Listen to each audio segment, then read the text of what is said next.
ఇవాళ ఏ అంశం మీద మాట్లాడాలి అని అన్నప్పుడు ఈ అభివృద్ధి నమూనా నిర్బంధ చట్టాలు మీద మాట్లాడితే బాగుంటుంది అని నేను సూచించినప్పుడు నిర్వాహకులు దాన్ని అంగీకరించి ఇవాళ మనము ఆ అంశం మీద కాస్త విశ్లేషణ చేసి మన చుట్టూ జరుగుతున్న అనుభవం, ఈ అనుభవం ఏదైతుందో ఈ అనుభవాన్ని మనం ఎట్లా అర్థం చేసుకోవాలి, ఈ అనుభవము అంతర్గతంగా అంతర్లీనంగా అసలు ఏం పనిచేస్తుంది, ఏ ప్రక్రియ పనిచేస్తుంది, ఈ ప్రక్రియ ఎక్కడికి వెళ్ళొచ్చు, ఆ వెళ్ళొచ్చు అనే అవగాహన ఏర్పడినప్పుడు వ్యక్తులుగా, సమూహాలుగా, రాజకీయ పార్టీలుగా, భిన్నమైనటువంటి పౌర హక్కు అంటే పౌర సమాజంలో ఉండే మనుషులుగా మనము చరిత్ర క్రమంలో ఎట్లా మనం పాల్గొనాలి, మనం ఏం చేయొచ్చు, మనం చేస్తే ఏమవుతుంది, మనం దీన్ని మార్చగలమా అనే నిరాశావాదం కంటే కూడా మనమంతుగా మనం ఏం చేయగలము అనేటువంటి ఒక అవగాహన కొరకని నేను ఈ అంశం మీద మాట్లాడాలి అని అనుకోవడం జరిగింది. ఇదే సందర్భంలో మీరు మానవత మీద దాడి అనే పుస్తకాన్ని దాన్ని ఇక్కడ ఆవిష్కరించడము, ప్రముఖ రచయితని పిలిచి ఆమె పడ్డ ఆవేదన ఈ పుస్తకం చదువుతున్నప్పుడు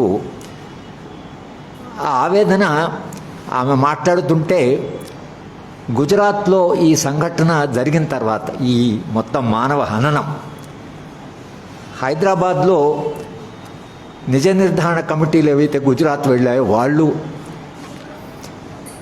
మేమందరం కూడా, నేను రాజకీయ ఆర్థిక నేపథ్యాన్ని గురించి మాట్లాడాను. ఉదయం 10-11 నుంచి రాత్రి 9-10 దాకా జరిగింది సభ. సభలో ఏడవని వాళ్ళు లేరు, ప్రతి వాళ్ళు ఏడ్చారు, కళ్ళ నీళ్లు పెట్టుకున్నారు. నాకు ఆ సభలో పాల్గొని ఇంటికి వచ్చిన తర్వాత ఇంకా కొంత మానవత్వం అయితే మిగిలింది. కళ్ళ నీళ్ళు మిగిలే అంటే మానవత్వం మిగిలినట్లే. ఇంకా కొంత మానవత్వం మిగిలింది. ఎక్కడో మనకు ఇప్పుడున్న జరుగుతున్న సంఘటనలు మారి ఒక మానవీయ సమాజ నిర్మాణము జరుగుతుంది అని ఒక విశ్వాసం. ఎందుకంటే గుజరాత్లో జరిగినటువంటి మారణకాండ ఏదైతుందో దాని గురించి విన్నవాళ్ళు, దాని గురించి రాసిన వాళ్ళు, దాన్ని చూసిన వాళ్ళు, గుజరాత్ నేను ఎప్పుడు వెళ్ళినా ఆ సంఘటనల గురించి చెప్తుంటే మనం ఊహించలేము. అంటే అది మన ఊహకు సాధ్యం కాదు. ఈ గుజరాత్ మారణకాండ జరిగిన తర్వాత బాలగోపాల్ అసలు మానవ ప్రవృత్తిలో ఇంత క్రూరత్వం ఉంటుందా, అంటే మనిషి ఏమైపోయాడు, మనిషి అంటే ఒక మానవత్వము, ఒక ఆలోచన, ఒక స్పందన, మనిషి అంటే అదే కదా, ఒక మానవీయ స్పందన. మనిషిగా పూర్తిగా ఎదగకపోవచ్చు, ఇంకా మన అంతా ఒక పరిణామ క్రమంలో ఉండొచ్చు, ఇంకా నూతన మానవుడు భవిష్యత్తులో రావచ్చు, సంపూర్ణమైన మానవుడు. కానీ మనందరం ఆ ఎవల్యూషన్ ఉండొచ్చు. కానీ ఒక సంఘటనలో మనుషులు ప్రవర్తించిన పద్ధతి, ప్రవర్తించిన తీరు, మనుషులను చంపిన పద్ధతి, అది ఆ మొత్తము అమానుషమైనటువంటి అనుభవం ఏదైతుందో, అంటే గర్భంలో ఉండేటువంటి పాప, గర్భంలో ఉండే పిండాన్ని తీసి దాన్ని మంటల్లో వేయడము అంటే ఇంకా మనము దాన్ని ఊహించలేము. అసలు ఇంకా మన నిద్ర కూడా పట్టదు. ఏంట్రా మనిషి ఇట్లేమిటి, అసలు పశువులు చాలా మేలు అనిపిస్తుంది. మనిషి అంటే ఇతనికి ఆలోచన, ఒక మేధస్సు, చేతులు, శ్రమ, ప్రకృతిలో మార్చేటువంటి మానవ ప్రవృత్తి ఒక్కటే బహుశా జీవరాశులన్నింటిలో మనిషి తనంతాను మార్చుకునేటువంటి శక్తి ఉన్నటువంటి వాడు. మిగతా జీవరాశులు, ఒక పులి తన స్వభావాన్ని మార్చుకోలేదు, దానికి అది సాధ్యం కాదు.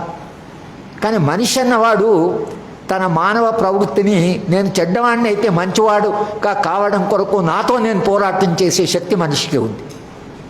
కనుక మనిషి ఎక్కడో ఒక చోట మానవీయంగా ఎదుగుతాడు అనేటువంటి ఒక విశ్వాసము మనందరికీ ఉంది. మనలో కొంత మానవత్వం ఉండొచ్చు, కొంత పశుత్వం ఉండొచ్చు. ఈ రెండింటి మధ్యన విపరీతమైన ఒక పోరాటం జరగవచ్చు, ప్రతి మనిషిలో ఉండొచ్చు. కానీ మనిషి ఎవల్యూషన్లో ఎక్కడ 21వ శతాబ్దంలోకి వచ్చినటువంటి మనిషి ఎట్లా ఇలా ప్రవర్తిస్తున్నాడు, ఎందుకు ఇలా ప్రవర్తిస్తున్నాడు? గుజరాత్ మారణ కాండ గురించి తెలిసిన వాళ్ళు, విన్నవాళ్ళు, పుస్తకం చదివిన వాళ్ళు మల్లేశ్వర్ గారు నిద్రపోయిండు. ఎందుకంటే ఇది చదివిన తర్వాత, ముఖ్యంగా ఒక రచయిత్రి కాబట్టి స్పందన కూడా ఉంటుంది కనుక, అది చదివిన తర్వాత మీకు చాలా డిస్టర్బ్ అయిపోతారు. అంటే ఎందుకు ఇలా జరిగింది? నిర్బంధము అనేటువంటి దాని గురించి మనం అయితే మాట్లాడుతున్నామో, ఈ 20 ఏళ్లలో వచ్చిన మార్పులు, మొత్తంగా సమాజంలో పెరిగిన నిర్బంధం, ఎందుకు ఇంత నిర్బంధము జరుగుతున్నది? ఎన్ని నిర్బంధ చట్టాలు వచ్చాయి? నిర్బంధ చట్టాలను దాటి నిర్బంధం జరుగుతుంది, చట్టాలను దాటి. ఈ సమాజానికి ఈ నిర్బంధము లేదా ఈ ప్రభుత్వాలకి ఇంత నిర్బంధం అవసరమా? ఇంతమంది జైల్లో పెట్టడం అవసరమా? మనుషులను అసలు కళ్ళెదుట, కెమెరాలు ఎదుట కొట్టి చంపడము, దీన్ని మనం ఎలా అర్థం చేసుకోవాలి? నేను 2009లో నా ఆరోగ్యము బాగాలేనప్పుడు ఇంట్లో ఉండి సరే ఏమన్నా పని చేయాలని terrorism and human rights, the experience of repressive laws, నిర్బంధ చట్టాలను 2009లో ఒక వ్యాసం రాశాను. అది ఎకనామిక్ అండ్ పొలిటికల్ వీక్లో పబ్లిష్ అయింది. నేను ఇప్పుడు ఆ వ్యాసం చదివితే నాకు ఒక ఆశ్చర్యం వేసింది. ఆ వ్యాసం మీద నాకు కలిగిన ఆశ్చర్యం ఏంటంటే 2009లో నరేంద్ర మోడీ ఈ దేశంలో ఉండేటువంటి పెట్టుబడి ఆయన ప్రధానమంత్రిగా తయారు చేస్తున్నారు. వాడికి ఇప్పుడు కావాల్సింది చాలా నిర్దాక్షిణ్యంగా అమలు చేసేటువంటి ఒక పార్టీ, ఒక వ్యక్తి కావాలి. ఇది 2009లో నేను రాశాను ఎకనామిక్ అండ్ పొలిటికల్ వీక్లో.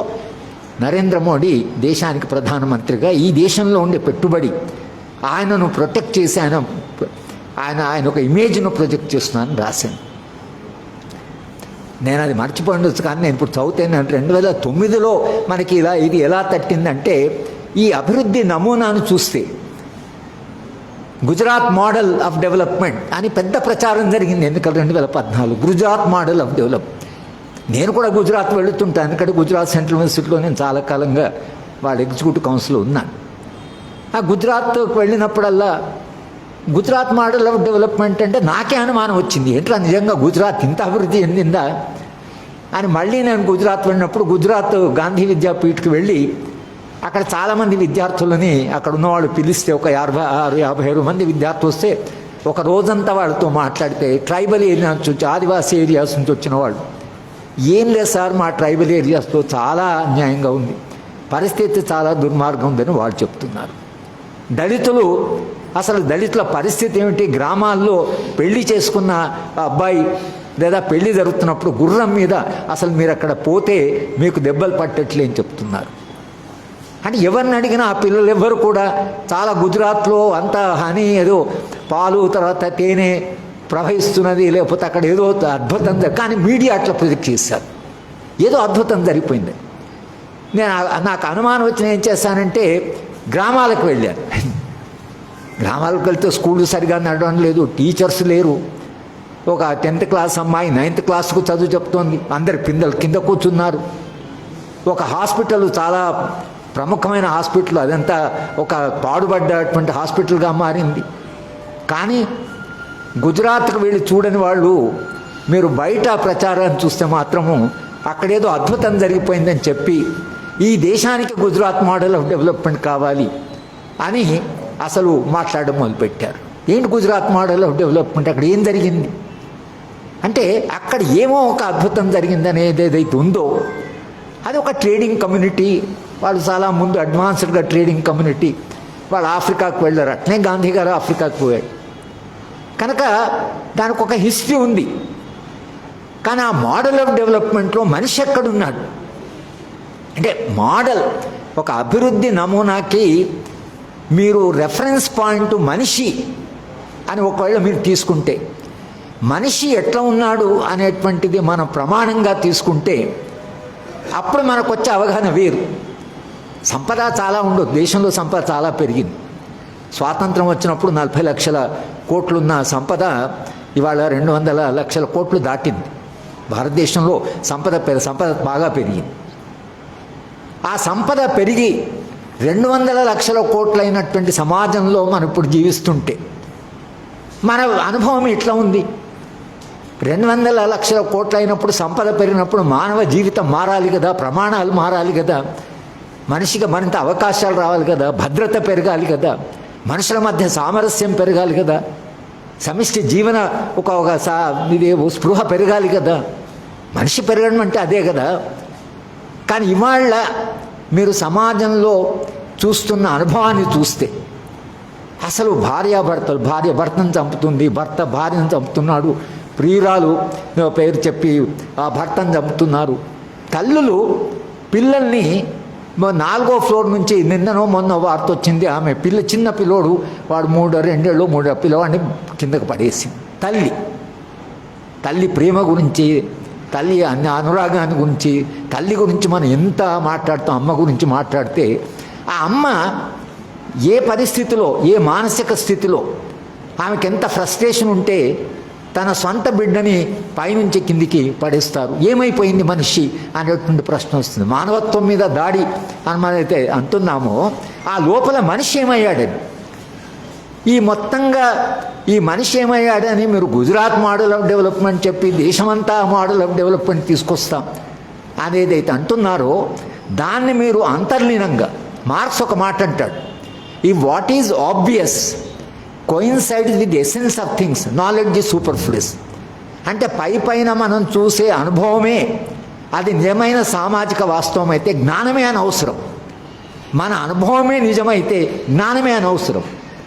అనుభవానికి అంతర్లీనంగా జరుగుతున్న చలనానికి మధ్యన అది ఆ లింక్, వాటి రెండింటికి ఉండే సంబంధాలు చెప్పేదే జ్ఞానం. అంటే మన అనుభవంలో ఉండేటువంటి అంతర్గత ప్రక్రియని అంతర్లీనంగా అసలు ఏం జరుగుతుంది సమాజంలో అని చెప్పే ప్రక్రియనే జ్ఞానం. లేకపోతే జ్ఞానమే అనవసరం, పరిశోధనలు ఇవంతా అనవసరం. రచయితలైనా సాహిత్యం అంతా చేసే పని ఏమిటి? సాహిత్యం ఒక అనుభవంలోంచి ఒక అంతఃసూత్రాన్ని చూస్తుంది, అంతర్గతంగా జరుగుతున్న ఘర్షణను చూస్తుంది. సాహిత్యం దాన్ని అందుకనే మంచి రచన, అద్భుతమైన రచన అంటే ఆ రచనలో అంతర్లీనంగా రచయిత కానీ మనకు చెప్పే అనుభవం చెప్పే పద్ధతి, అది చదివిన తర్వాత ఇది సామాజిక అనుభవం వెనుక ఇలా ఉందా అనేటువంటిది తెలుస్తుంది. ఇవాళ భారతదేశంలో మానవ సంబంధాలు పూర్తిగా అసలు కూలిపోతున్నటువంటి సందర్భం. అన్ని రకాల సంబంధాలు కూలిపోతున్నటువంటి సమాజానికి మనం సాక్షులమయ్యాం.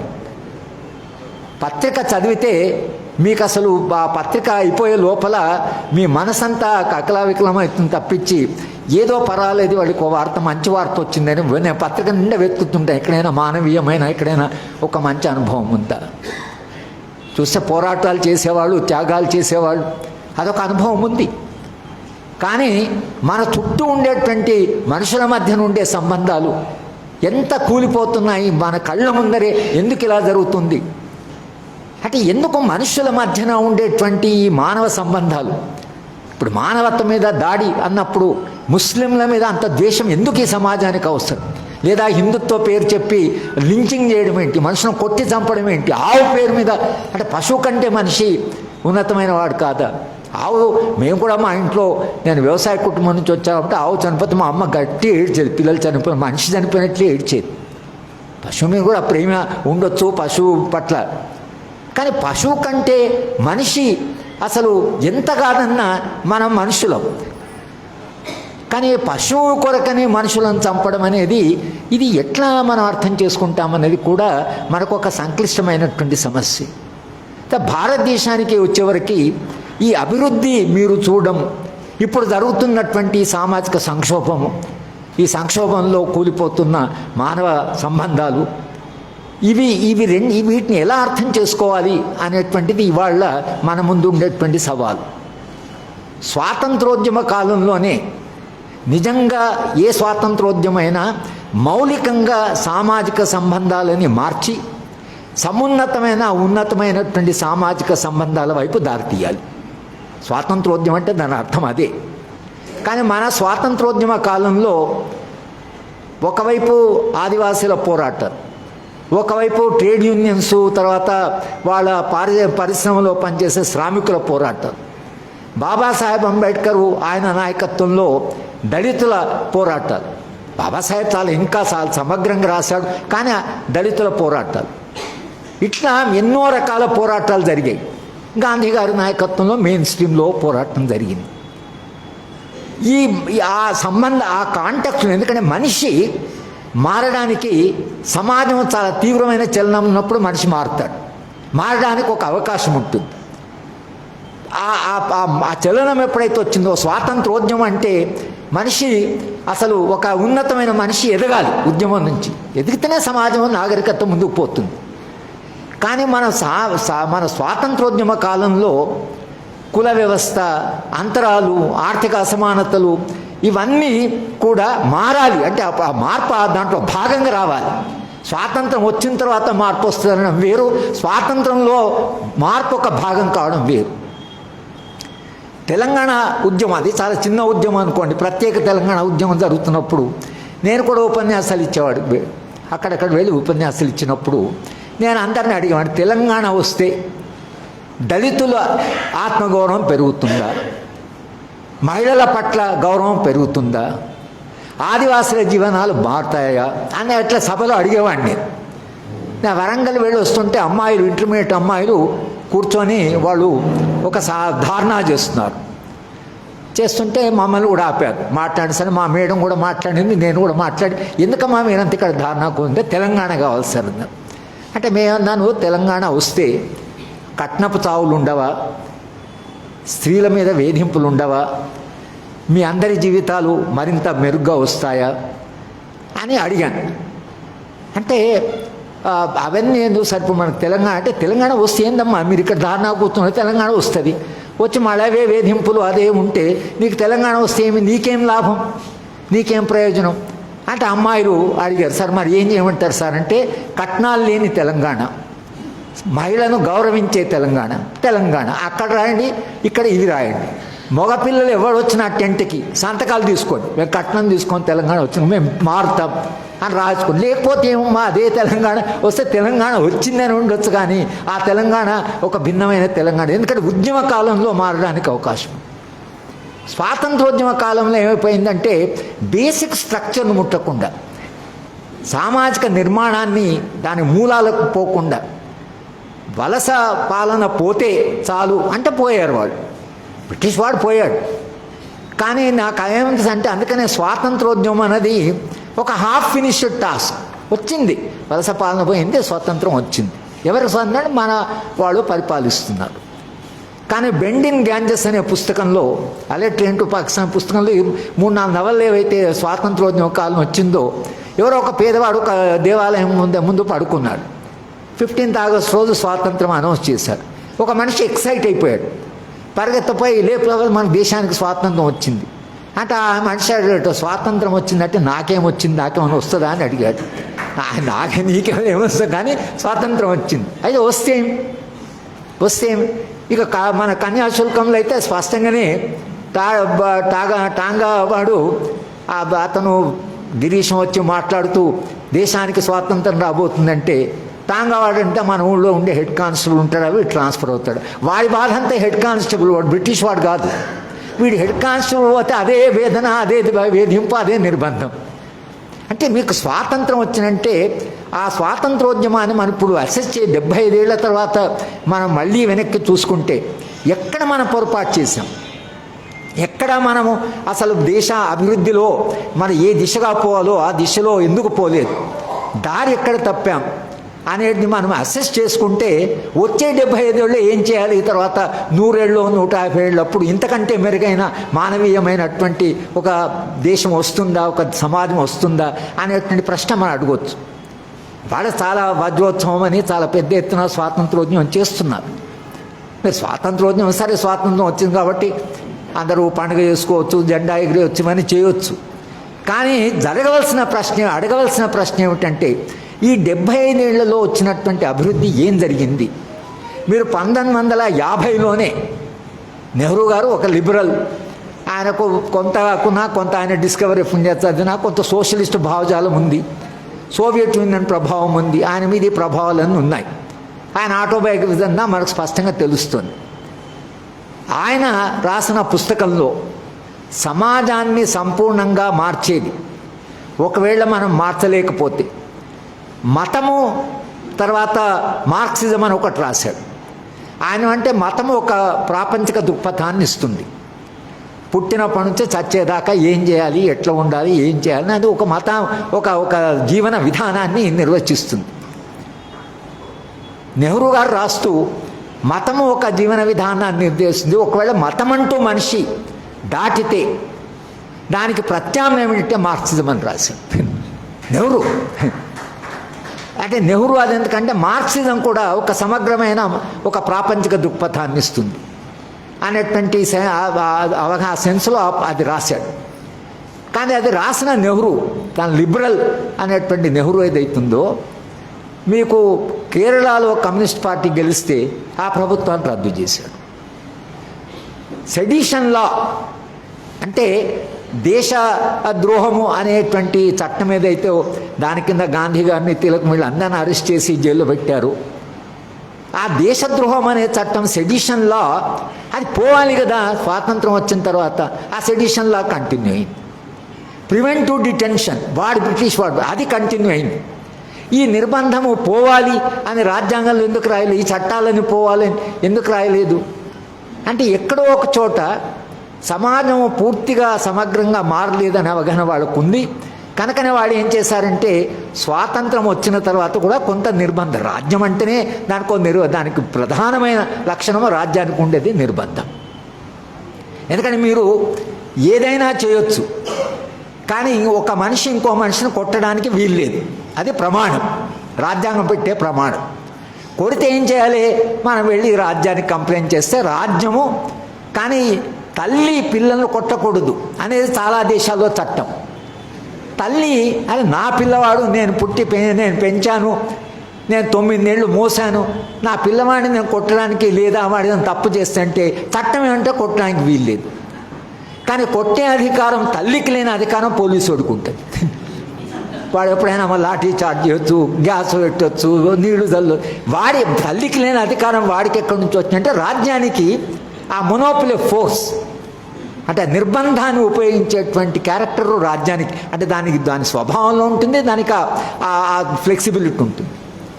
కనుక రాజ్యం అంటేనే ఏదో ఒక నిర్బంధం ఉంటుంది. కానీ ఈ ఎవల్యూషన్ క్రమంలో భారత రాజ్యాంగాన్ని మనం చూస్తే రాజ్యాంగంలో రాసిన సమాజం ఏమిటి? ఇప్పుడు మనకు రాజ్యాంగం ప్రమాణం అయితే కన్నబెరం గారు చివరి రోజుల్లో నాకు ఫోన్ చేసేవాడు. పొద్దున ఎప్పుడో 9 గంటలకు 8 గంటలకు ఆయన కొంత టైం ఉంటే ఫోన్ చేసేవాడు. నీ టేబుల్ మీద రాజ్యాంగం ఉన్నదా అని అడిగేవాడు. ఎందుకు సార్ అంటే, ఒకసారి తిరిగి చదువు, రాజ్యాంగం చదువు. మనందరం ఇప్పుడు రాజ్యాంగం చదవాలి. కన్నబెరం రాజ్యాంగం మనం అందరం చదవాలి. ఎందుకంటే రాజ్యాంగము ఇప్పుడు ఒక రాడికల్ డాక్యుమెంట్ అయిపోయింది అనేవాడు. రాజ్యాంగం ఇప్పుడు రాడికల్, ఎందుకంటే పీఠికను చదివితే సమున్నతమైన మానవ విలువలు, సౌభ్రాతృత్వము, సమానత్వము, సామాజిక న్యాయం, లౌకిక భావన అని ఇవన్నీ దాంట్లో పీఠికలో ఉన్నాయి. మానవుడు మాట్లాడి చెప్పాను. ఆర్టికల్ 38, 39 ఈ దేశంలో ఉండే అన్ని రకాల అసమానతలు, ఆదాయంలో, అంతస్తుల్లో, అవకాశాల్లో, సౌకర్యాల్లో ఉండే అన్ని అసమానతలు తగ్గిస్తాం రాజ్యాంగం చెప్తున్నాను నేను. ఆర్టికల్ 39లో ఏముంది? ఈ దేశంలో ఉండేటువంటి ఉత్పత్తి సాధనాలు ఎవరి చేతిలో కూడా కేంద్రీకృతం కాకుండా దేశ సంపద సర్వ ప్రయోజనానికి హానికరంగా ఉంటాయి. It should not be detrimental to the common good. అది హానికరంగా మారకూడదు. ఇది ఉత్పత్తి సాధనాలు. ఇవాళ స్టీల్ ఫ్యాక్టరీని అమ్ముతాం అంటున్నారు, అది ఉత్పత్తి సాధనం. అది ఎవరి చేతిలో కూడా కేంద్రీకృతం కాకుండా రాజ్యాంగ స్ఫూర్తి ఉంటే ఆ ఫ్యాక్టరీ అమ్మడానికి వీల్లేదు. ఎందుకంటే అది ఒక పబ్లిక్ సెక్టార్ అంటే ఉన్నటువంటి, అంటే ప్రజలకు సంబంధించిన ఒక సంస్థని ఒక ప్రైవేట్ వాడికి అప్పకుండా రాజ్యాంగం రాసింది. కానీ ఈ రాజ్యాంగంలో అవి రాసున్నా, అసమానతలు తగ్గిస్తామని రాసున్నా, ఈ రాజ్యాంగము అసలు ఎలా మారుతుంది? ఆదేశిక సూత్రాలు బాబాసాహెబ్ అంబేద్కర్ రాజ్యాంగ సభలో ఆయన పెట్టినప్పుడు ఎంవి కామత్ వీళ్ళంతా ఎందుకని ఇది జ్యుడిషియల్ కాదంటున్నావు, దీని కొరకు న్యాయ వ్యవస్థ పోవడానికి వీలు లేదు, ఈ పనికిరాని ఈ చట్టం ఎందుకు అని వాళ్ళు మాట్లాడారు. అంబేద్కర్ గారు ఏం చెప్పారంటే, ఈ ఆదేశిక సూత్రాలు ఏవైతున్నాయో మీరు న్యాయస్థానానికి వెళ్ళి ఇవి అమలు చేయండి అనడానికి మీకు వీలు లేకపోవచ్చు, తర్వాత ఇవి ఇమీడియట్గా జస్టిషబుల్ కాకపోవచ్చు, కానీ అధికారంలో ఎవడొచ్చినా వాళ్ళు ఇష్టారాజ్యంగా కాకుండా వీటి ప్రమాణంగా పరిపాలించాలి అని అంటూ ఆయన ఒకటేమన్నా అంటే right wing forces of right wing అంటే రియాక్షనరీ ఫోర్సెస్ ఈ దేశంలో అధికారంలోకి వచ్చినప్పుడు ఆదేశిక సూత్రాల విలువ మీకు అప్పుడు అర్థమైందని చెప్పి ఇది రాజ్యాంగ సభలో ఆయన మాట్లాడింది అంటూ చెప్పాడు. వాళ్ళ అధికారంలోకి వచ్చినప్పుడు ఆదేశిక సూత్రాలు వాటి ప్రాముఖ్యత ఏంటో, వాటి విలువ ఏమిటో, దాని దిశ ఏమిటో అప్పుడు మీకు బాగా అర్థమవుతుంది అన్నాడు. ఇవాళ మన పరిస్థితి అది. ఇవాళ మన పరిస్థితి ఏమిటంటే రాజ్యాంగాన్ని మళ్ళీ చదవడము, పీఠికను చదవడము, డైరెక్టివ్ ప్రిన్సిపల్ చదవడం. ఇప్పుడు ఎక్కడ ఉద్యమం జరిగినా ముందు రాజ్యాంగంలో ఉండి పీఠికను చదువుతున్నారు. ఇప్పుడు చదవడం ఒక రాడికల్ యాక్షన్ అయిపోయి. మేము కూడా ఇప్పుడు ఈ మధ్యాహ్నం చేసిన కొన్ని పోరాటాల్లో ఒక నినాదం ఏంటంటే ఆ రోజు మీరు రాజ్యాంగంలోని మీరు పీఠికను చదవండి, ఏం రాసిందో పీఠికలు. కానీ పీఠికలో రాసింది కానీ ఆదేశిక సూత్రాలు కానీ అవి మనం గ్రాడ్యువల్గా ఎక్కడికి వచ్చామంటే అవి అమలు చేయడం కంటే కూడా ఇప్పుడు రాజ్యాంగాన్ని మార్చాలంటున్నాం. ఈ రాజ్యాంగాన్ని మార్చాలి అంటే ఈ మార్చే రాజ్యాంగం ఏదైతుందో ఇప్పుడు ఇవాళ ఈ రాజ్యాంగాన్ని మారిస్తే ఏం రాజ్యాంగం వస్తుంది? ఒకవేళ ఇప్పుడు ఉన్న పార్లమెంటో లేక మళ్ళీ ఒక రాజ్యాంగ సభను ఏర్పడి ఒకవేళ నిజంగానే కొత్త రాజ్యాంగం రాశారనుకోండి, ఆ రాజ్యాంగంలో ఏం రాసి ఉంటుంది? ముందు ప్రాథమిక హక్కులు తీసేస్తారు, స్వేచ్ఛ చాలా ఎక్కువైపోయింది, అన్ని డ్యూటీస్ రాస్తారు, ఏం చేయాలి మీరు దేశం కొరకు, కానీ మీకేం స్వేచ్ఛ ఉంటుంది అనేది ఉండదు. మీరు ట్రేడ్ యూనియన్ అంటే అవసరం లేదు, దేశం కొరకు ఏం చేస్తావు ముందు చెప్పచ్చు, నువ్వు నీ హక్కుల కొరకు పోరాడని సరిపోయింది. హక్కులు చాలా ఎక్కువైనాయి. ప్రధానమంత్రి కూడా ఈ మధ్యాహ్నం మాట్లాడుతున్నాడు, హక్కులు చాలా ఎక్కువైపోయాయి, ఇవాళ కావాల్సింది విధులను, వాళ్ళ యొక్క కర్తవ్యాలను, బాధ్యతలను నిర్వహించడం ఈ సమాజానికి అవసరమని. అంటే ఏంటి, మీకు ఆ ఫండమెంటల్ రైట్స్ ఆఫ్ ఫ్రీడమ్స్ తీసేయడం, డైరెక్టివ్ ప్రిన్సిపల్ మొత్తం చాప్టర్ని డ్రాప్ చేసి పారేస్తారు. ఎందుకంటే దానికి ఇప్పుడు ఉన్న అమలవుతున్న అభివృద్ధిన మనకేం సంబంధం లేదు కనుక అది డ్రాప్ చేస్తారు.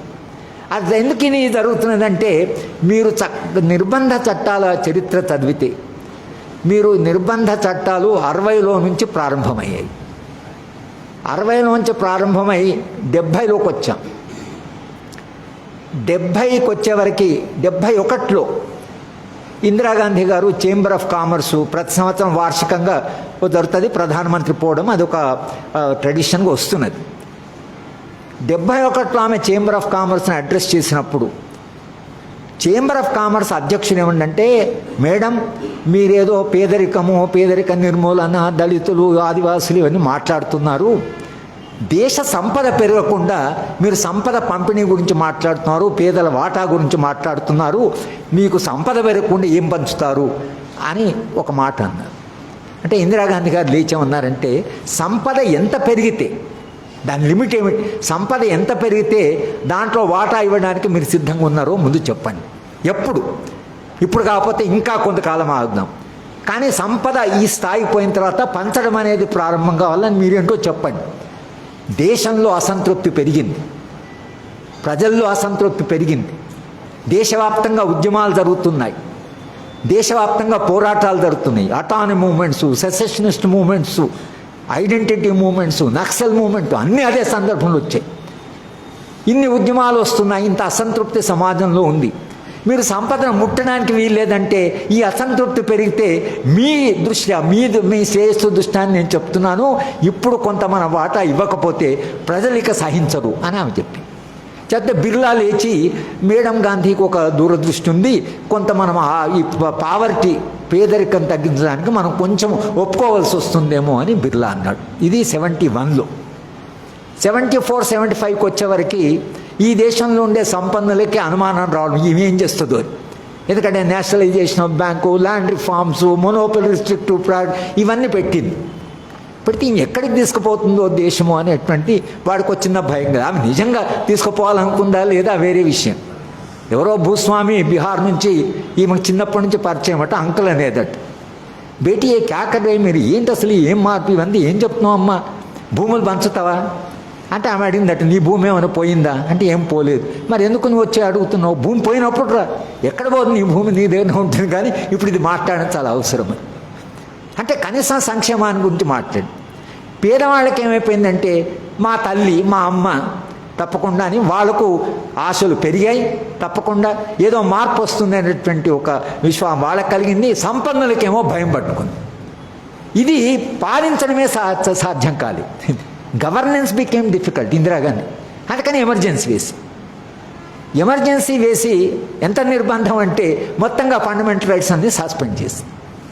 కానీ ఒక తేడా ఏమిటంటే, ఇప్పుడున్న ఎమర్జెన్సీకి అప్పుడున్న ఎమర్జెన్సీ తేడా ఏమిటంటే, ఆమె ఏమైందంటే ఆదేశిక సూత్రాలను అమలు చేయడానికి ప్రాథమిక హక్కులు అడ్డం వస్తున్నాయి.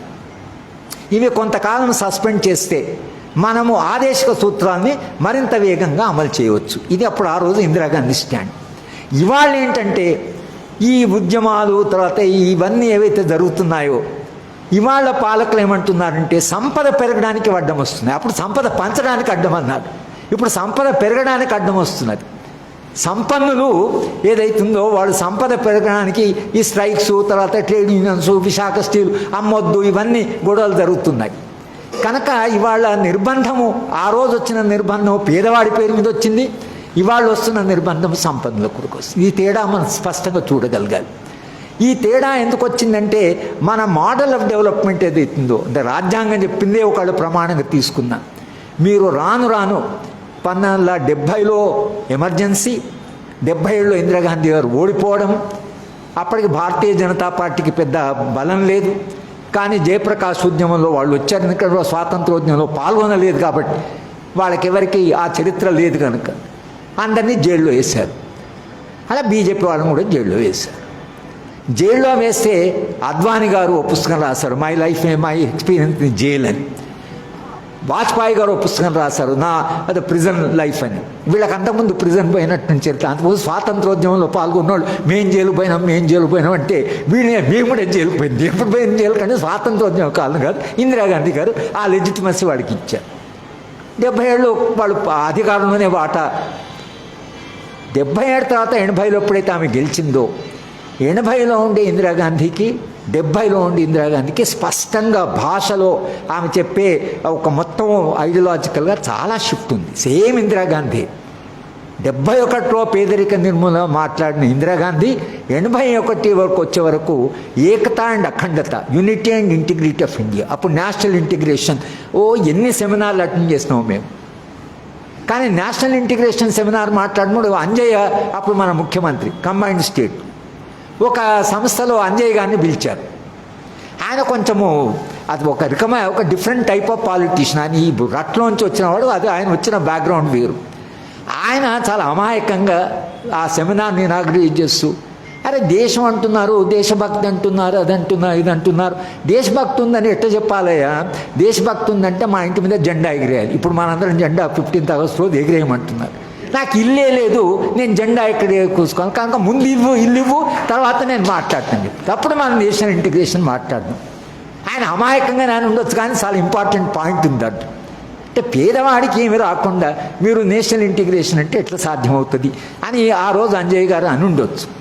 కానీ మీరు 80లో మీకు ఇక ఎప్పుడైతే మోడల్ ఆఫ్ డెవలప్మెంటు రాజ్యాంగంతో సంబంధం లేకుండా క్యాపిటల్ డెఫిసిట్ సొసైటీ, ఇక్కడ పెట్టుబడి సరిగా లేదు కనుక పెట్టుబడి పెడితేనే అంతకుముందు దాకా సోషల్ జస్టిస్, సమానత్వం, సామాజిక మాట్లాడినాం. ఇప్పుడు ఏంటంటే సంపద పెరగాలి, సంపద పెరగాలి అని ఇప్పుడు ఎప్పుడైతే అంటున్నారో, సంపద ఎట్లా పెరుగుతుందంటే ఈ దేశం అభివృద్ధి కాకపోవడానికి ఈ దేశంలో కావాల్సినంత పెట్టుబడి లేదు.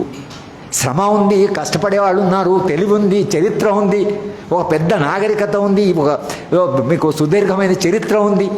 ఇవన్నీ ఉన్నా కూడా ఈ దేశంలో అసలు ఈ దేశం అభివృద్ధి కావాలంటే పెట్టుబడి కావాలి, పెట్టుబడి దేశంలో లేదు. కనుక మీరు పెట్టుబడిని ఎక్కడి నుంచి తీసుకురావాలి? అంతర్జాతీయ పెట్టుబడి దేశానికి ఆహ్వానించాలి.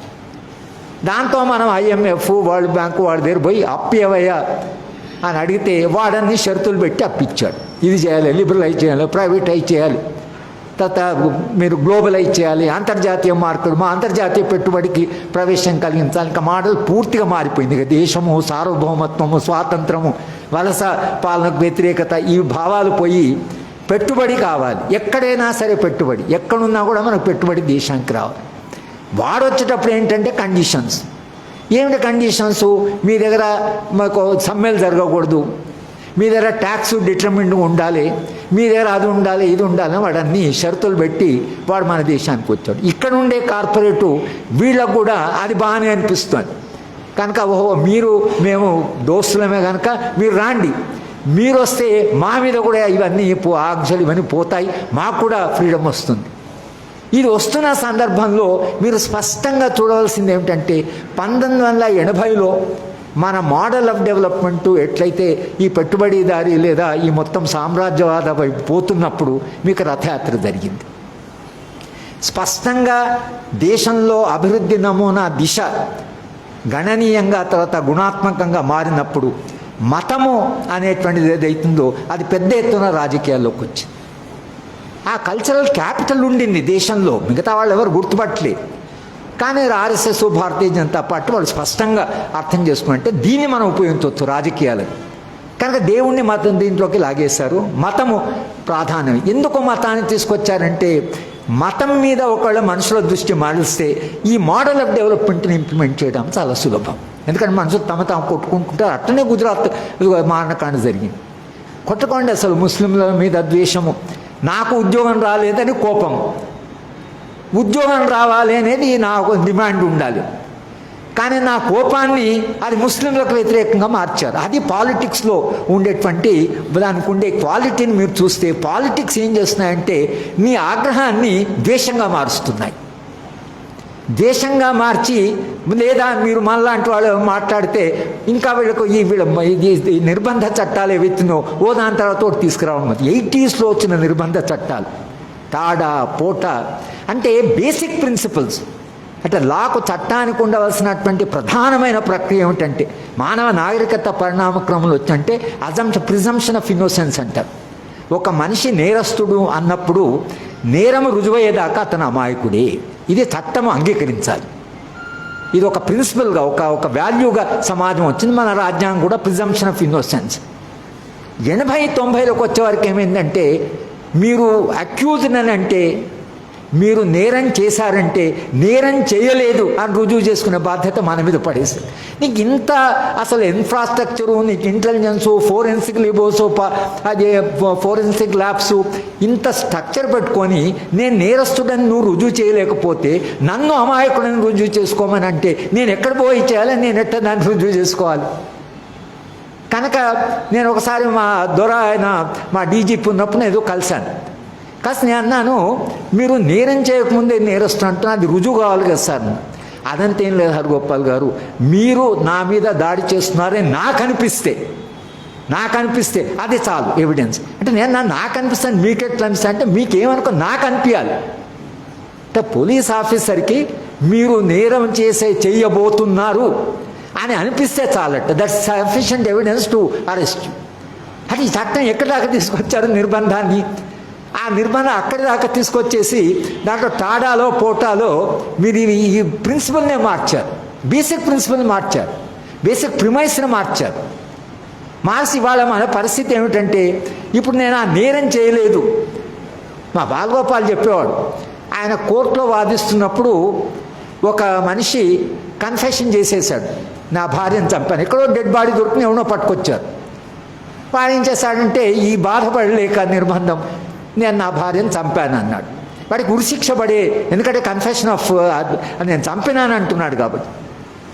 ఆ జడ్జిమెంట్ వచ్చే రోజు భార్య వచ్చింది కోర్టుకు వచ్చి, నేను బతికే ఉన్నానండి, ఆయన ఏం నన్ను చంపలేదు, నేను ఎక్కడో నేను వదిలేసి వెళ్ళాను కానీ నేను బతికే ఉన్నాను అని అంటే పోలీస్ వాళ్ళు ఏం చేస్తారంటే రాంగ్ కన్ఫెషన్, తప్పుడు సాక్ష్యం ఇచ్చాడు కాబట్టి వీడి మీద మళ్ళీ కేసు పెట్టారు. అంటే బాగా వాడి మీద నేరారోపణ చేస్తుంది, వాడి చేత కన్ఫెషన్ చేయిస్తుంది. మీరు కోర్టు జడ్జిమెంట్ ఇచ్చేటప్పుడు ఆమె బతికొచ్చి వస్తే మీరు వీడు రాంగ్ కన్ఫెషన్ ఇచ్చిండని చెప్పి ఆయన మీద కేసు పెట్టాడంటే ఆయన దాని గురించి వాదించాడు. అంటే ఇట్లా ఉంటుంది అసలు నేరము. మీరు చేశారంటే మీరు నేరస్తులు. ఇవన్నీ ఎందుకు అలా వచ్చిందంటే వ్యక్తి ఈ అభివృద్ధి నమూనా ఇది అసమానతను పెంచుతుంది, తర్వాత ఇది ఈ సమాజం మానవీయ సమాజంగా మారదు, రాజ్యాంగంలో అన్ని అసమానతలు తగ్గిస్తామని రాస్తున్నారు అని ఎవరైనా మాట్లాడితే మీరు దానికి నేరస్తులని ఒక మాట అనేసి ఆ నేరస్తులైన తర్వాత మిమ్మల్ని తీసుకుపోయి ఒకవేళ మీ మీద శిక్ష వేసినా మీరేం చేసే పరిస్థితి లేదు. ఎందుకు చట్టం ఇలా మారిందంటే ఈ అభివృద్ధి నమూనా ఇది ప్రజాశ్రేయస్సుకొచ్చింది కాదు, ఇది ప్రజల భాగస్వామ్యం ఉన్నది కాదు. పెరుగుతున్న సంపదలో ప్రజల వాటా తగ్గుతుందే కాబట్టి పెరగదు. ఇది తగ్గుతున్నది పెరగదు అన్నప్పుడు సామాన్యుడు ఎప్పుడైతే అర్థం చేసుకుంటాడో నా వాటా ఏమిటి అని అడిగినప్పుడు ఈ చట్టం ఎలా ఉండాలంటే అడిగినోడినల్లా పట్టుకొని నువ్వేదో దేశద్రోహి అని అన్నాడు అనుకోండి, దేశద్రోహి అంటే అసలు అంతే. ఇక ఎందుకు దేశద్రోహి అంటే నువ్వు సంపద అసమానతల గురించి మాట్లాడుతున్నావు అని అంటే నేను దేశద్రోహిని కాదు, నేను దేశభక్తుని మనం రుజువు చేసుకోవాలి. అంటే ఇది చట్టము ఇలా మారడానికి కారణం ఏంటంటే ఈ దేశంలో అసమానతలు పెరుగుతున్నప్పుడు, నిరుద్యోగం పెరుగుతున్నప్పుడు, పేదరికం పెరుగుతున్నప్పుడు, సంపద పెరుగుతున్నప్పుడు, సంపద పెరగకపోతే అది వేరే విషయం, నా కర్మ అనుకుంటాం. దేశంలో సంపద పెరగకపోతే ఏమంటే నా కర్మ ఉంది, పాత జన్మలో చేసుకున్నా. కానీ సంపద పెరుగుతుంటే మనిషి చైతన్యం మారుతుంది. అరే ఇంత సంపద పెరుగుతుంది, నా పరిస్థితి ఏంది ఇట్లా ఉందని మనిషి మారుతాడు. ఈ మారడానికి ఒక భౌతిక పరిస్థితి ఉంటుంది. ఈ మారుతున్నటువంటి ఈ సంపద పెరుగుతుంది, ఒక్కొక్కటి చూస్తున్నా పక్కింటి వాడేమో ఎదిగిపోతున్నాడు, నేనేమో కిందికి పోతున్నా. ఈ కర్మ ఎట్లయితుంది, వాడు బాగుపడుతున్నాడు నేను బాగుపడడం లేదు అని ఎప్పుడైతే మనిషికి అనిపిస్తుందో మనిషి ప్రశ్నించడం మొదలు పెడతాడు. కనుక వాళ్ళ అసమానతలు ఎట్లయితే విపరీతంగా పెరిగి మీరు 1% చేతిలో దేశంలో దాదాపు 60% సంపద ఉంది. 1% 1 కోటి మంది దగ్గర ఈ దేశం నుండి 60% సంపద ఉంది. ఇక 11 అంటే మొత్తం వ్యవసాయ రంగంలో 60% మంది ప్రజలు ఉన్న వ్యవసాయ రంగంలో 11%. 1% 60 అంటే 60 కోట్ల మందికి 11. ఇంత సంపదలో మీకు అసమానతలు వచ్చిన తర్వాత 3 లక్షల మంది రైతులు ఆత్మహత్య చేసుకున్నారు. 3 లక్షల మంది ఆత్మహత్యలు చేసుకోవడానికి వాళ్ళు తగినంత ఆదాయం రాకపోవడానికి ఆత్మహత్య చేసుకున్నారు. వాళ్ళు నిజానికి వ్యవసాయము అన్ని ప్రొఫెషన్స్లో, అన్ని వృత్తుల్లో చాలా నిజాయితీ కలిగిన ప్రొఫెషన్ అగ్రికల్చర్. దాంట్లో మోసం చేస్తే పంటలు ఎక్కువ పండవు, అబద్ధాలు చెప్తే పంటలు పండవు.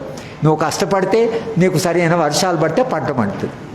కానీ నీకు వ్యాపారం చేస్తే మోసం చేసి డబ్బులు ఆ వ్యవసాయదారుడు చేయలేడు. ఆనెస్ట్ నిజాయితీ అనేది అక్కడ ఉంది. నేను యాంటీ కరప్షన్ మూమెంట్ అప్పుడు చెప్పాను. యాంటీ కరప్షన్ మూమెంట్ యొక్క సామాజిక పునాది రైతుల్లో ఉంటుంది. ఎందుకంటే రైతు మోసం చేయలేడు కనుక. రైతు అబద్ధాలు చెప్పినా పంట ఎక్కువ పండదు కనుక నీకు ఆ ఆనెస్ట్ ప్రొఫెషన్ ఏదైతుందో వాళ్ళకి 11%. ఈ భూములు కొని భూములు అమ్మేవాడు, లిక్కర్ అమ్మేవాడు, విద్యను అమ్మేవాడు, ఆరోగ్యాన్ని అమ్మేవాడు, వైద్యాన్ని అమ్మేవాడు, వాళ్ళేమో లక్షలు కోట్లు చేసుకుంటున్నారు. 2 industrial houses, Adani and Ambani 2 industrial houses వాళ్ళు కోవిడ్ పీరియడ్లో 3 లక్షల 4 లక్షల కోట్లు 8 లక్షల కోట్లు అయింది. ఒకటి 9 లక్షల కోట్లు అయింది, ఒకటి 8 లక్షల కోట్లు అయింది. అరే ఇంత దేశమంతా ఇంత సఫర్ అవుతుంటే, దేశంలో జనం చనిపోతుంటే, ఆరోగ్యం వైద్యం దొరకక దేశమంతా సంక్షోభంలో ఉంటే ఇన్ని లక్షల కోట్లు వాళ్ళకి ఎక్కడి నుంచి వచ్చాయనే ప్రశ్న మీరు అడిగారు అనుకోండి. ఈ సంపద రైతులు అది అడిగారు. వాళ్ళ సంపద పెరుగుతుంది, వీళ్ళ కొరకే మీరు ఎంత ఇస్తున్నారు, మమ్మల్ని అని చేస్తున్నారు. రైతులు బాగానే ఫండమెంటల్ క్వశ్చన్స్ అడిగారు. కానీ లక్షలాది మంది పాల్గొన్నారు కాబట్టి వాళ్ళు నిర్బంధాన్ని ఎక్కువ ఉపయోగించలేకపోయారు. కానీ చిన్న సమూహాలు అయితే నిర్బంధాన్ని చాలా సులభంగా ఉపయోగించవచ్చు. కనుక నిర్బంధ చట్టాలు ఎందుకు వస్తాయంటే మీకు మోడల్ ఆఫ్ డెవలప్మెంట్ అది కొంత సమానత్వం వైపు, పేదల యొక్క భాగస్వామ్యం వైపు, పేదల వాటా దొరికినప్పుడు, పిల్లలందరికీ ఉద్యోగాలు దొరికినప్పుడు, చేతి నిండా పని దొరికినప్పుడు మీకు నిర్బంధం అవసరం ఉండదు. అంతా నిజానికి మీరు ఫిన్లాండ్ దేశంలో వాళ్ళు సంపద 60% తీసుకుంటారు. సంపన్నుల దగ్గర కావలసిన అన్ని అవసరాలు తీర్చారు. చేస్తే నేరాలు లేవు, అన్ని జైళ్ళని మూసేశారు. అంటే నేరాలు లేనప్పుడు జైళ్ళు అవసరమే ఉంటుంది. ఈ మధ్య జైళ్ళని మూసేశారు, జైలు అవసరం లేదని. అంటే జైలు అవసరం ఎప్పుడు లేదంటే మనిషి యొక్క అన్ని భౌతిక ప్రాథమికమైన అవసరాలు ఏవైతున్నాయో మౌలిక అవసరాలని అది తీరుస్తున్నప్పుడు మనిషి ఎడ్యుకేట్ చేయాల్సిన అవసరమే ఉండదు. నా జీవితం సాఫీగా జరుగుతుంది, పిల్లలు చదువుకుంటున్నారు, ఆరోగ్యము ఏదో కుటుంబ జీవనం మనిషి అట్లా బతుకుతాడు. కానీ ఇవేమీ లేనప్పుడు మనిషి నిరంతరంగా ఒక ఆందోళనకు గురవుతుంటాడు. ఈ ఆందోళనకు గురవుతున్నప్పుడు అసమానతలు, రిలేటివ్ డిప్రైవేషన్ అంటాం. రిలేటివ్ డిప్రైవేషన్ అంటే ఒకటి సంపద విపరీతంగా పెరిగి ఒకటి సంపద దాని పెరగడమే కాకుండా తగ్గుతున్నప్పుడు సమాజంలో అసంతృప్తి చాలా పెరుగుతుంది. అసంతృప్తి పెరుగుతున్నప్పుడు అసంతృప్తిని తీర్చడానికి, మనుషులకు ఉండే మౌలిక అవసరాలను తీర్చడానికి నువ్వు ఎప్పుడైతే సిద్ధంగా లేవో, సంపదను ముట్టడానికి నువ్వు సిద్ధంగా లేవో, ఈ సంపద ఉన్నవాళ్ళు వీళ్ళేం చేస్తున్నారు, మా సంపద మీరు ముట్టొద్దు, ముట్టారా మీ వృద్ధి రేటు పడిపోతుంది. ఇప్పుడు 8% 7%, అది 7% 5% అయితే 5% 3%. వృద్ధి రేటు పడిపోయిందంటే ఏదో దేశమంతా కొలాప్స్ అయిపోయినట్టుగా. ఇక వృద్ధి రేటు మీద ఎంత ప్రచారం జరిగిందంటే దేశము అసలు చైనా ఇంత వృద్ధి రేటు, అక్కడ ఇంత వృద్ధి రేటు, మన దేశంలో ఇంతే వృద్ధి రేటు, మన వృద్ధి రేటు పెరగాలి. ఇప్పుడు చర్చ అంతా దాని చుట్టూ తిరుగుతున్నది. నిజంగానే వృద్ధి పెరిగింది అనుకుందాం, దేశ సంపద పెరిగింది అనుకుందాం. మనం అడగాల్సిన ప్రశ్న ఏంటంటే సంపద పెరిగితే ఎవరికి సంపద? సంపన్నుడు ఏమంటున్నాడు, నీ మీద కొంచెం ట్యాక్స్ వేస్తామయ్యా అంటే నా సంపద ముట్టుకుంటే వృద్ధి రేటు పడిపోతుంది. కనుక ఇప్పుడు వృద్ధి రేటు డబుల్ డిజిట్ కావాలి, 10% కావాలంటే నా సంపద ముట్టకండి. నా సంపద ముట్టొద్దంటే ట్యాక్స్ వేయకండి. 80-90% ట్యాక్స్ ఉండేది 1950లో. ఆ ట్యాక్స్ తగ్గుతూ పేదవాడికి మధ్యతరగతి అందరికీ ఇప్పుడు ఒకటే రకమైన రేటు, అందరికీ ఒకటే రకమైన ట్యాక్స్. అమెరికా 40% తీసుకుంటుంది, పెట్టుబడిదారి దేశం. మన దేశంలో 17% తీసుకుంటాం. సంపద నుంచి మన ట్యాక్స్ 17%. మీకు 17% తీసుకుంటే 200 లక్షల కోట్ల సంపద ఉన్నప్పుడు మీరు ఒకవేళ 45% అమెరికా తీసుకుంటే గవర్నమెంట్ బడ్జెటే 90 లక్షల కోట్లు. మీరు 45% తీసుకుంటే మీరు 80-70, మన మొత్తం బడ్జెట్ 30 లక్షల కోట్లు. మీరు 60 లక్షల కోట్లు అయిందనుక దేశంలో చాలా అసలు మౌలికమైన అవసరాలు తీర్చవచ్చు. కానీ అది ముట్టొద్దంటాడు వాడు. ముట్టొద్దంటాడు కాబట్టి వాడేమంటే ఇది సంపద పంచాలి అన్నవాడే పడుతున్నాడు. సంపద పంచాలన్న సమూహాలు ఏవైతున్నాయో వాళ్ళ మీద నిర్బంధము, వాడు అనివార్యంగా నిర్బంధం చేయవలసి వస్తుంది. మనం ఇక్కడ మాట్లాడుతున్నాం అంటే వాళ్ళు రేపు నిజంగానే మీరెంత ఈ సంపద అంతమంటారా, దేశం అంతా మీకు ఎక్కడ పోవాలి, దేశద్రోహులు, ఈ దేశం అసలు పేద దేశం కావాలన్నా ఏం చేయాలి అని వాడు ఒక ప్రచారం జరుగుతుంటుంది. ఇక మన ప్రచార సాధనాలు మొత్తం వాళ్ళ చేతిలో ఉన్నాయి. మనం పొద్దున్న లేచి ఆ సాయంత్రం దాకా ఆ వార్తలు చూస్తుంటే మన బుర్ర పాడైపోతుంది. కృష్ణశాస్త్రి గారు ఆ కాలం అంతా లేదు మీడియా. ఎవరు ఆయన అడిగారంటే మీ ఆరోగ్య రహస్యం ఏమిటంటే నేను వార్తాపత్రికలు చదవను అన్నాడు. ఇవాళ ఏంటి ఇంకా మీరు ఆలోచిస్తున్నారు, హరిగోపాల్ లెక్చర్ అని వచ్చి కూర్చున్నారు అంటే మీరేమంటే మేము టీవీలు చూడడం లేదు కాబట్టి లెక్చర్కి వెళ్ళినాం. మీరు టీవీలు చూస్తుంటే మనకి వాడు మన బుర్రని తినేస్తున్నాడు. ఏ ఛానల్ పెట్టినా ఇంగ్లీష్ ఛానల్స్ మీరు పెట్టండి, ఎన్డీటీవీ దగ్గర నుంచి వాడు రిపబ్లిక్ ఛానల్ దాకా ఒకటి అబద్ధాలు. ఇంత అబద్ధాలు చెప్పాల్సిన అవసరం ఏమొచ్చిందంటే ఇన్ని అబద్ధాలు చెప్తే తప్పించి ప్రజాభిప్రాయాన్ని మీరు సంపద వైపు మార్చడానికి లేదు. ఇది చేస్తూ ఈ నిర్బంధ చట్టాలు టాడా పోటా, అవి టాడా పోటాకు ఉండే ఒక లక్షణం ఏంటంటే టాడా పెట్టినప్పుడు 2 ఏళ్ళు అని చెప్పారు పార్లమెంటు. మాకు 2 ఏళ్ళు పవర్ ఇవ్వండి, కొంచెం ఎక్స్ట్రాడినరీ పవరు, మేము దేశంలో కొంత అసంతృప్తి ఉంది, కొంత ఉద్యమాలు జరుగుతున్నాయి, వాటిని కొంత కంట్రోల్ చేయాలి, ఎక్స్ట్రాడినరీ సిచ్యువేషన్ వచ్చిందంటే పార్లమెంట్ పాస్ చేసింది. 2 ఏళ్ల తర్వాత మళ్ళీ పార్లమెంటుకు పోయి సమస్య ఇంకా కాంప్లికేట్ అయింది, ఇంకా సంక్లిష్టమైపోయింది, ఈ చట్టం ఇంకా బలం అంటే మరి 2 ఏళ్ళలో చేస్తా అంటారు కదా. ఆ చట్టం పనిచేయనప్పుడు, ఆ చట్టం ద్వారా మీరు సమాజాన్ని మీరు నియంత్రించలేనప్పుడు ఈ చట్టం బలంగా అయితే మాత్రం మీరు ఎట్లా చేస్తారు? నిర్బంధం కావాలన్నారు, మీకు అధికారం ఇచ్చినాం. నిర్బంధం అధికారం మీకు ఇచ్చినా మీరు సమాజంలో అసంతృప్తి పెరుగుతుంది, సమస్య మరింత అంటే కాంప్లికేటెడ్గా మారిందని మీరు అంటే దట్ మీన్స్ ఇది సొల్యూషన్ కాదు కదా, టాడా దానికి పరిష్కారం కాదు కదా, దీనికి ఇంకడో రాజకీయ పరిష్కారం కావాలన్నా ఈ చట్టం పరిష్కారం కాదు కదా అని పార్లమెంట్లో చర్చ జరగాలి. సరే ఇంకా కొన్ని రోజులు కంటిన్యూ చేయండి. సరే దేశవ్యాప్తంగా నిరసన వస్తే టాడా పోయి పోటా తీసుకొచ్చారు. పోటాను కూడా ఇట్లే చేశారు, దానికి 2 ఏళ్ళు మాకు 1 ఏడు సంవత్సరం అని చెప్పి అదేం దానివల్ల మాకేం పరిష్కారం రావడం లేదన్నారు. అప్పుడు ఊపా తీసుకొచ్చారు.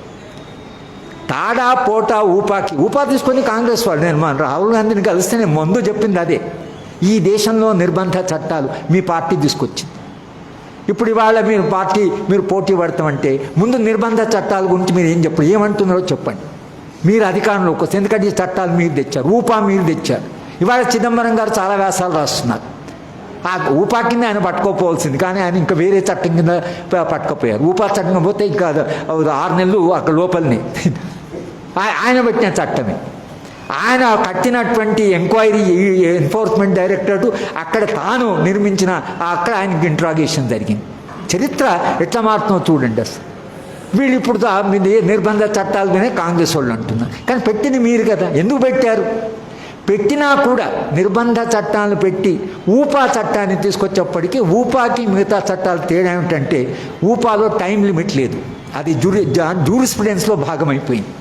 ఇక ఊపా మారడమని లేదు, టాడా పోటాకి టైం ఫ్రేమ్ ఉంది. 2 ఏళ్ల తర్వాత మళ్ళీ పార్లమెంట్ పోవాలి, చెప్పాలి ఇదంతా. ఇప్పుడు ఊపాకు పోవాల్సిన అవసరం లేదు. అంటే ఏ నిర్బంధ చట్టం అయితే ఒక టైం ఫ్రేమ్ ఉండి ఈ సమయం మాకు ఇంత సమయం ఇస్తే మేము దీన్ని కంట్రోల్ చేస్తాము అని పోయి ఊపా చట్టము దేశ న్యాయ భాగంలో న్యాయ నిర్ణయం భాగంలో అది ఇప్పుడు అయిపోయింది. సెడిషన్ లా కంటిన్యూ అయింది, ఊపా చట్టం కంటిన్యూ అయింది. ఇప్పుడు ఈ నిర్బంధ చట్టాలు సరిపోవడం లేదు. ఎందుకు? బికాస్ ఈ అసమానతలు తర్వాత ఈ అభివృద్ధి నమూనాలు ప్రాథమిక మౌలిక దానికి పరిష్కారాలు లేవు కనుక నిర్బంధ చట్టాలు అట్లే ఉండడమే కాకుండా చట్టాతీతమైనటువంటి హింస కూడా పెరిగింది. నిర్బంధము 2 రకాలు పెరిగింది. భయపెట్టడం అదొకటి, అసలు ఒకటి. తర్వాత ఈ ప్రతివాడి ఇంట్లో కూర్చొని ఎప్పుడు ఏమవుతుందో అనేటువంటి భయంలో పడేస్తారు. అందరం భయపడ్డాం. భయం కూడా మనిషికి సహజంగా ఉంటుంది. భయం లేని వాళ్ళు భిన్నమైన మనుషులు. లేక మా బాలగోపాల్ అని లేదా విప్లవం చేసిన వాళ్ళు అక్కడ పోరాటం చేసేవాళ్ళు చావడానికే వాళ్ళు సిద్ధంగా ఉన్నారు కాబట్టి వాళ్ళకు భయం లేకపోవచ్చు, కానీ చావడానికి సిద్ధంగా జైలు పోనికి సిద్ధంగా లేని నోటికి అందరికీ భయం అయితే ఏమైతుంది అక్కడ పోయి ఎక్కడ మనం ఎక్కిపోతాం అనేది.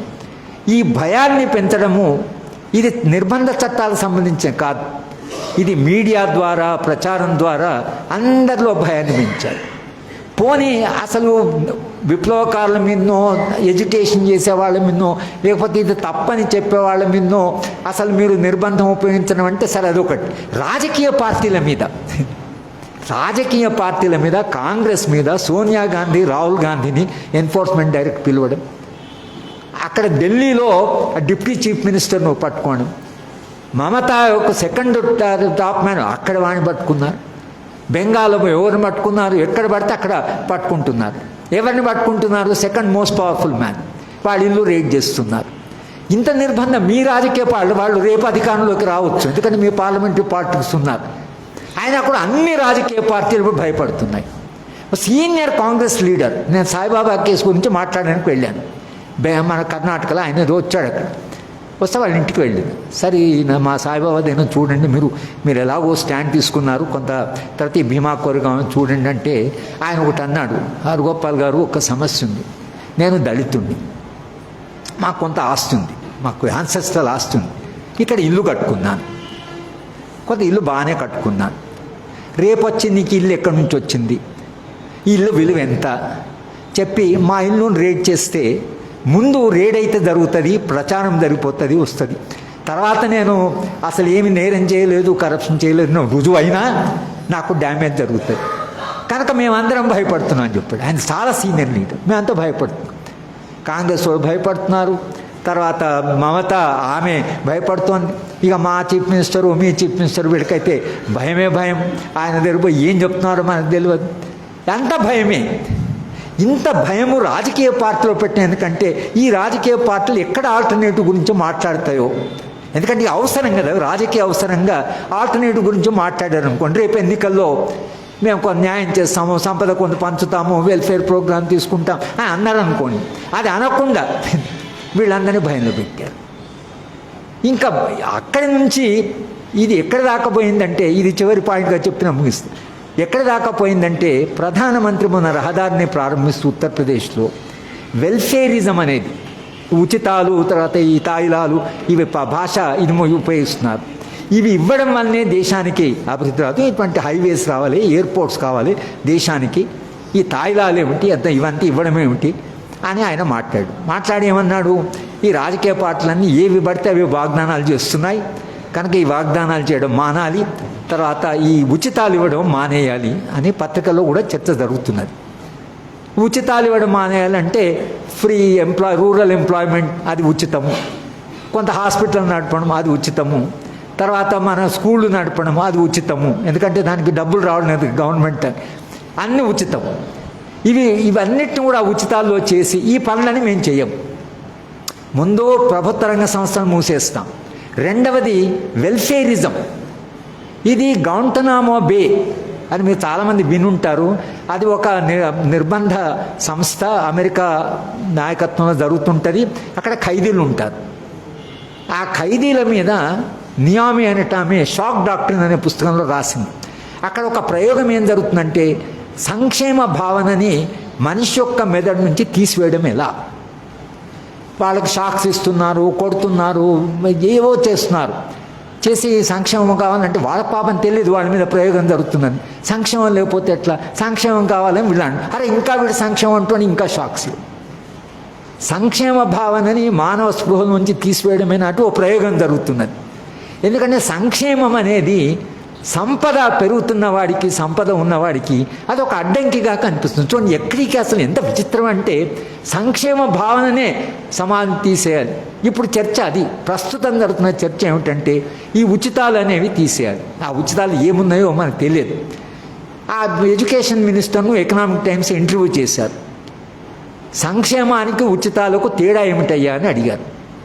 అది ఆ డివైడింగ్ లైన్ చాలా కష్టమండి. ప్రధానమంత్రి ఏమంటున్నాడంటే సంక్షేమం అది కాదు, ప్రజలని ఎంపవర్ చేయాలి, ప్రజలను బలోపేతం చేయాలి. ఆయన అనుకుంటుంటే బలోపేతం చేసి ప్రజలకు ఎంపవర్ చేయాలి అని ఆయన ఆలోచిస్తున్నా. అంటే మరి ఎంపవర్మెంట్ అంటే మాకు ఆకలి ఉంది, తర్వాత ఉద్యోగం లేదు, నిరుద్యోగం. ఎంపవర్మెంట్ అంటే మరి ఇవన్నీ ఏం చేయకుండా రాజ్యం ఈ బాధ్యత తీసుకోకపోతే ఈ సమాజాన్ని మార్చాలి అని రాజ్యాంగం, ఎవరు రాజ్యం మార్చాలి అని రాసుకున్నారు. అంబేద్కర్ గారికి ఉండే విశ్వాసం ఏంటంటే భారత ప్రభుత్వ వ్యవస్థ, భారత రాజ్యం సమాజాన్ని మార్చేటువంటి బాధ్యత కూడా తీసుకోవాలి. ఏ రాజ్యాంగంలో లేదు, మన రాజ్యాంగంలోనే రాజ్యానికి సమాజాన్ని మార్చే బాధ్యత ఇచ్చారు. ఇప్పుడు రాజ్యం ఏమిటంటే ఈ బాధ్యత మాది కాదు, సమాజాన్ని మార్చే బాధ్యత మాది కాదు. మా బాధ్యత అంతా ఏమిటంటే ఈ దేశంలో ఉండే సంపద పెంచడం, ఈ దేశంలో ఉండే సంపద పెంచడానికి మాత్రమే మేము ప్రయత్నం చేస్తాం. మీరు ప్రశ్న ఇది సంపద పెరుగుతుందండి, పెరిగితే గ్రామంలో ఉండేటువంటి ఆకలి అవుతున్న వాడికి ఈ సంపద గురించి అంటే వస్తుంది, కానీ మీరు దీని గురించి ప్రశ్నించలేదు. దేశము అత్యున్నతమైన దేశంగా, అత్యంత బలవంతమైన దేశంగా ప్రపంచంలో మారాలంటే, సూపర్ పవర్గా మారాలంటే సంపద పెరగాలి. ఇది సంపద పెరగాలి అనే దశలో మనం ఉన్నాం. ఈ సంపద పెరగాలి అనే దశలో ఈ సంపన్నుడు ఏమంటే నాకు సెక్యూరిటీ కావాలి కంప్లీట్గా అని వాడు ఏం చేశాడు, మీరు ట్యాక్స్ విధానాన్ని మార్చమన్నాడు. మీ అన్ని రాష్ట్రాలు ఉన్నాయి, ప్రతి రాష్ట్రంలో ఒక రకమైన ట్యాక్స్ ఉంది. మేము మహారాష్ట్రలో ఇన్వెస్ట్మెంట్ చేసి ఓ ట్యాక్స్, ఆంధ్రప్రదేశ్లో ఇన్వెస్ట్ చేసి ఓ ట్యాక్స్, మాకు ఇట్లా అన్సర్టెనిటీ అవసరం లేదు, మాకు ఒకటే ట్యాక్స్, ఎంత ట్యాక్స్ ఇస్తారో ముందు చెప్పండి. జిఎస్టీ తీసుకొచ్చారు. జిఎస్టీ తీసుకొచ్చి స్టేట్ ట్యాక్స్ పవర్స్ అన్ని వాళ్ళు తీసుకున్నారు. ఎందుకంటే విదేశీ పెట్టుబడి మన దేశానికి లేదా సంపన్నులు ఈ దేశంలో ఎంత ట్యాక్స్ వేస్తారో ప్రిడిక్టబిలిటీ కావాలంటున్నారు. రాష్ట్రాలకి అధికారం ఇస్తే ఏ రాష్ట్రం తన అవసరాలను బట్టి ట్యాక్స్ పెంచుతుందో తగ్గిస్తుందో తెలియదు, కనుక జిఎస్టీ తీసుకొచ్చారు. మొత్తంగా సర్వీసెస్ ట్యాక్స్లన్నీ వాళ్ళు పర్సెంటేజ్ పెట్టుకొని దాని ప్రకారం వేస్తున్నారు. కానీ చాలా ఆశ్చర్యం ఏమిటంటే మనం తినే తిండి మీద, పెరుగు మీద, దాని మీద ట్యాక్స్ వేశారు, బంగారం మీద ట్యాక్స్ తగ్గించారు. 9 టన్నుల బంగారాన్ని ఇంపోర్ట్ చేసుకుని, ఎందుకు ఇంపోర్ట్ చేసుకొని తెలియదు. మన ఫారిన్ ఎక్స్చేంజ్ బ్యాలెన్స్ చాలా క్రైసిస్ ఉంది. మనకు 150 బిలియన్ టన్స్ దాకా మనకు ట్రేడ్ డెఫిసిట్ వచ్చింది. ఈ ట్రేడ్ డెఫిసిట్ అంటే ఇంపోర్ట్స్ చాలా పెరిగినాయి. ఇంపోర్ట్ పెరగడంలో వజ్రాలని, బంగారాన్ని మనం ఇంపోర్ట్ చేసుకుంటున్నాం. వజ్రాలు బంగారం ద్వారా ఏమొస్తుంది, బంగారం దేనికి పనికి వస్తుంది, ఇన్ని టన్నుల బంగారం ఇంపోర్ట్ చేసుకోవాల్సిన అవసరం ఏమొచ్చింది అంటే వీళ్ళ దగ్గర ఉండే సంపద దాన్ని బంగారం రూపంలో మార్చుకోవాలి. మీరు బంగారం మీద ట్యాక్స్ తక్కువేసి, తినే తిండి మీద ట్యాక్స్ ఎక్కువేసి ఎక్కడి దాకా వచ్చాం మనం, అటువంటి పరిస్థితి వచ్చేసింది. కనుక దేశంలో ఇవాళ మనం ఆలోచించవలసింది ఏమిటంటే ఈ భారత రాజ్యాంగంలో ఉండే విలువలు, సమానత్వ భావన, దేశంలో ఉండే సామాజిక న్యాయము, తర్వాత సౌహృద్భావము, తర్వాత మనుషులంతా కలిసి ఉండాలి అనేటువంటి సమిష్టి భావన. ఈ మోడల్ ఏం చేసిందంటే నిర్బంధ చట్టాలే కాదు, మనుషుల మధ్య ఉండే సంబంధాలన్నీ విడగొట్టి మనిషి ఇప్పుడు ఏదైతే మానవత్వం మీద దాడి అని మేము ఏదైతే అంటున్నామో ఆ మానవత్వం మీద, ఎందుకంటే మానవత్వం ఉన్నట్టు ప్రతివాడు అయ్యో పాపం అంటాడు, అయ్యో వీళ్ళ కష్టమైంది అంట, పాపం అయ్యో ఆకలితో ఉన్నారంట. మేము గ్రామానికి వెళితే అతి పేదవాళ్ళు 5 అతి పేద కుటుంబాలను చూపించమని అడిగాం. దళితులంతా కూర్చున్నారు, ఆలోచించారు, అది చెప్పి సార్ 5 కుటుంబాలను చూపిస్తాను. వాళ్ళే అందరూ అగ్రి అయ్యారు. మొట్టమొదటి మమ్మల్ని తీసుకుపోయింది ఒక ముస్లిం ఇంటికి. చాలా కష్టపడతారు సార్ అంటే న్యూస్ పేపర్స్తోని గుడిసే మీద వేసుకున్నారు. అప్పుడప్పుడు పాపం ఆకలితో ఉంటారు సార్. వాళ్ళు ఇక్కడ ముస్లిము హిందూ అని కాదు, అయ్యో పాపం చాలా పేదవాళ్ళు ఉన్నారు సార్ అనేటువంటిది వాళ్ళు మాట్లాడుతున్నారు. గ్రామాల్లో ఇది పేదరికం ఉందని వాళ్ళు మాట్లాడుతున్నారు. వాళ్ళు మాట్లాడే భాష వేరు. ఇవాళ మన మెయిన్ స్ట్రీమ్లో ఉండే చర్చ వేరు. ఈ మొత్తం ఈ మార్పు ఏదైతుందో, ఈ అయ్యో పాపం అని ఏదైతే ఆ ముస్లిం ఇంటికి తీసుకుపోయి చూపించారో దాన్ని రద్దు చేయడమా లేదా దాన్ని అసలు మానవ స్పృహంచి ఎట్ట తీసేయాలి అనేది వాళ్ళ సమస్య వాళ్ళు. అందుకని నిర్బంధాన్ని రాజకీయ పార్టీల మీద పెంచారు, ప్రతిపక్ష పార్టీల మీద పెంచారు, డిసెంట్ మీద పెంచారు. ఇంత నిర్బంధం అవసరమా దేశాన్ని పరిపాలించడానికంటే? మరి ఈ నిర్బంధం లేకుండా దేశంలో ప్రజలందరూ ఏదో ఒక రకమైన సంతృప్తి కాస్త జీవితం నడుస్తుంటే ఇంత అసంతృప్తి ఉండవలసిన అవసరం లేదు. ఈ ఫ్రస్ట్రేషన్ ఏదైతుందో అది పిల్లల్ని చంపడంలో ఉంది, మనుషులను చంపుతున్నారు, కులం మీద పేరు మీద చంపుతున్నారు, ఎక్కడ పడితే అక్కడ హింస పెరుగుతున్నది. హింస పెరగడానికి మనిషికి అంతర్గతంగా ఉండే అసంతృప్తి, ఆ అసంతృప్తిలో నుంచి వచ్చేటువంటి ఏదైతే ఆగ్రహం, ఆ ఆగ్రహాన్ని మనుషులు చాలా క్రియేటివ్గా ఎక్స్ప్రెస్ చేసే బదులుగా మనిషి చిన్న పిల్లల మీద కోపము, పుట్టిన పిల్లల మీద కోపము, ప్రతి వాళ్ళ మీద కోపమే, పక్కింటి వాడి మీద కోపము. అంటే ఇది ఎక్కడి దాకా వచ్చినది? ముస్లింల మీద ద్వేషము, దళితుల మీద ద్వేషము. మాకు దళిత్ మీడియా అని ఒక ఛానల్ వస్తుంది, నేను రోజు చదువుతుంటే ఎంత ఫ్రస్ట్రేట్ ఉందంటే, ముఖ్యంగా నార్త్ ఇండియాలో విపరీతమైన అసలు నిర్బంధము దళితుల మీద. అంటే ఇంత నిర్బంధము, ఇంత హింస సమాజానికి అవసరమా? ఒక హింస లేని సమాజాన్ని మనం నిర్మించుకోలేమా? మనుషులు కలిసి ఉండలేరా అనేటువంటిది అది మానవత్వ సమస్య.